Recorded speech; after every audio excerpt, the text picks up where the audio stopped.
അധ്യായം 1 മുതൽ 32 വരെയുള്ള വാക്യങ്ങൾ. ചുരുൾ കത്തിക്കുന്നു. ജോസിയുടെ പുത്രനും യൂദ രാജാവുമായ യെഹോയാക്കീമിന്റെ വാഴ്ചയുടെ 4 വർഷം കർത്താവ് ജെറമ്യായോട് അരുളിച്ചെയ്തു. ഞാൻ നിന്നോട് ആദ്യം സംസാരിച്ച ജോസിയുടെ കാലം മുതൽ ഇന്നുവരെ ഇസ്രായേലിനെയും യൂദയെയും സകല ജനതകളെയും സംബന്ധിച്ച് പറഞ്ഞിട്ടുള്ള കാര്യങ്ങൾ ഒരു പുസ്തകച്ചുരുളിൽ എഴുതുക. ഞാൻ വരുത്താൻ പോകുന്ന അനർത്ഥങ്ങളെക്കുറിച്ച് യൂദ ഭവനം കേൾക്കുമ്പോൾ അവർ ഓരോരുത്തരും തങ്ങളുടെ ദുർമാർഗ്ഗങ്ങളായി നിന്ന് പിന്മാറിയേക്കാം.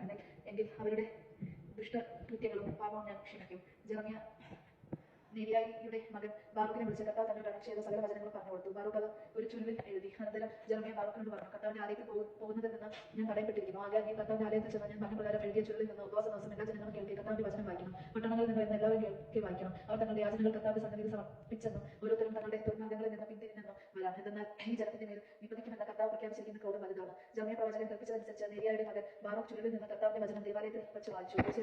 യൂദ രാജാവുമായ യാക്കോബിന്റെ വാഴ്ചയുടെ 5 വർഷം 9 മാസം ജെറുസലേമിലെ ജനത്തിനും യൂദയിലെ മറ്റ് നഗരങ്ങളിൽ നിന്ന് അവിടെ വന്ന ജനങ്ങളുമായി കർത്താവിന്റെ സന്നിധിയിൽ ഉപവാസം പ്രഖ്യാപിക്കപ്പെട്ടു. അപ്പോൾ ജെറമ്യ പറഞ്ഞ് എഴുതിച്ച കർത്താവിന്റെ വചനങ്ങൾ ജനങ്ങളെല്ലാം കേൾക്കെ ദേവാലയത്തിൽ കാര്യവിചാരകമായ ഷഫാന്റെ മകൻ ഗമാലിയായുടെ മുറിയിൽ വെച്ച് ബാറൂക്ക് ചുരുളിൽ നിന്ന് വായിച്ചു. ദേവാലയത്തിന്റെ പുതിയ വാതിലിന് സമീപം മുകളിലത്തെ അങ്കണത്തിലാണ് ഈ മുറി. കർത്താവിന്റെ വചനം ചുരുളിൽ നിന്ന് വായിക്കുന്നത് ഷാഫാന്റെ മകനായ ഗമാലിയായുടെ മകൻ മിഖായ കേട്ടു. അനന്തരം അവൻ കൊട്ടാരത്തിൽ കാര്യവിചാരകന്റെ മുറിയിൽ വന്നു. ഭക്തന്മാരെല്ലാവരും അവിടെ സന്നിഹിതരായിരുന്നു. കാര്യവിചാരകനായ ഷമാമയുടെ പുത്രൻ ദലായ, അക്ബോറിന്റെ പുത്രൻ എൽനാഥൻ, ഷഫാന്റെ പുത്രൻ ഗമാലിയ, ഹനാനിയുടെ പുത്രൻ സെദക്കിയ തുടങ്ങി സകല പ്രവർത്തന്മാരും അവിടെ ഉണ്ടായിരുന്നു. ജനം കേൾക്കെ ബാറൂക്ക് ചുരുളിൽ നിന്ന് വായിച്ചപ്പോൾ താൻ കേട്ട കാര്യങ്ങളെല്ലാം മിഖായ അവരോട് പറഞ്ഞു. ജനം കേൾക്കെ വായിച്ച ചുരുൾ എടുത്തുകൊണ്ടുവരിക എന്ന് കൽപ്പനയുമായി കൊടുക്കുന്ന ബാറൂക്കിന്റെ അടുക്കലേക്ക് കുഷിയുടെ മകനായ ഷെലേമിയായുടെ മകനായ നത്താനിയായുടെ മകൻ യഹൂദിയെ അയച്ചു. അതനുസരിച്ച് നെരിയായുടെ മകൻ ബാറൂക്ക് ചുരുളെടുത്ത് അവരുടെ അടുക്കൽ ഇരുന്നു.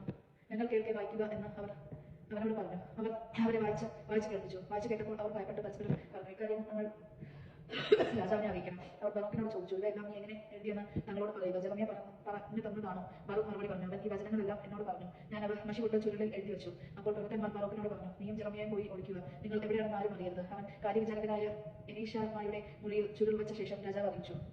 രാജാവിന്റെ അടുക്കൽ ചെന്ന് സംഭവിച്ചതെല്ലാം അറിയിച്ചു. ചുരുൾ എടുത്തുകൊണ്ടുവരാൻ രാജാവ് യഹൂദിയെ അയച്ചു. ആ കാര്യവിചാരകന്റെ മുറിയിൽ നിന്ന് അത് എടുത്തുകൊണ്ടുവന്ന് രാജസന്നിധിയിൽ നിന്ന് പ്രവർത്തന്മാരെ കേൾക്കെ വായിച്ചു. അത് ആണ്ടിന്റെ 9 മാസമായിരുന്നു. രാജാവ് ശീതകാല വസതിയിൽ നെരിത്തോടിന്റെ മുൻപിൽ ഇരിക്കുകയായിരുന്നു. യഹൂദി ഓരോ ഭാഗവും വായിച്ച് കഴിയുമ്പോൾ രാജാവ് അത് കത്തിക്കൊണ്ട് വിളിച്ചെടുത്ത് നെരിത്തോടിലെ തീയിലിട്ടു. ചുരുൾ മുഴുവൻ തീരുന്നതുവരെ അങ്ങനെ ചെയ്തു. എങ്കിലും ഈ വചനം ശ്രമിച്ച രാജാവ് സഹോദരന്മാരോ ഭയപ്പെടുകയോ വസ്തുതയ്ക്ക് ചെയ്തില്ല. ചുരുൾ കത്തിച്ചു കളയരുതെന്ന് എൽനാഥനും ദലായായും ഗമാലിയായും അപേക്ഷിച്ചെങ്കിലും അവൻ വരവച്ചില്ല. എഴുത്തുകാരനായ ബാറൂക്കിനെയും പ്രവാചകനായ ജെറമ്യയെയും ബന്ധിക്കാൻ രാജാവ് തന്റെ പുത്രനായ യെറഹ്മേലിനോട്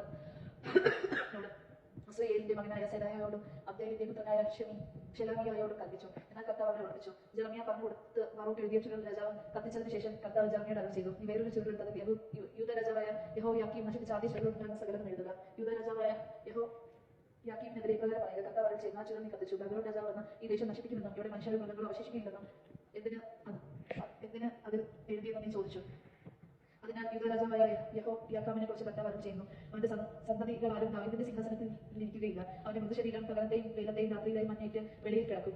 ഞാൻ അവന്റെ സന്തതികളെയും ദാസന്മാരെയും അവരുടെ അകത്യ നിമിത്തം ശിക്ഷിക്കും. അവരും ജെറുസലേം നിവാസികളും യൂദയിലെ ജനങ്ങളും താൻ ശിക്ഷിക്കുമെന്ന് പ്രഖ്യാപിച്ച് വകവച്ചില്ല. എന്നാൽ അവരെല്ലാം അവരുടെ മേൽ ഞാൻ വരുത്തും. അനന്തരം ജെറമ്യ മറ്റൊരു ചുരുളെടുത്ത് നേരിയായുടെ മകനായ ബാറൂക്കിന്റെ കയ്യിൽ കൊടുത്തു. യൂദ രാജാവായ യെഹോയാക്കീം കത്തിച്ചു കളഞ്ഞ ചുരുളിലെ എല്ലാ വചനങ്ങളും ജെറമ്യ പറഞ്ഞു കൊടുത്തു. അവൻ എഴുതി. ആദ്യത്തെ ഇതിനും സദൃശമായ മറ്റു വാക്യങ്ങളും അതിനുണ്ടായിരുന്നു. ദൈവജനമാണ് നാം കേട്ടത്. നമുക്ക് ദൈവത്തെ സ്തുതിക്കാം. ക്രിസ്തുവിനെ സ്തുതി.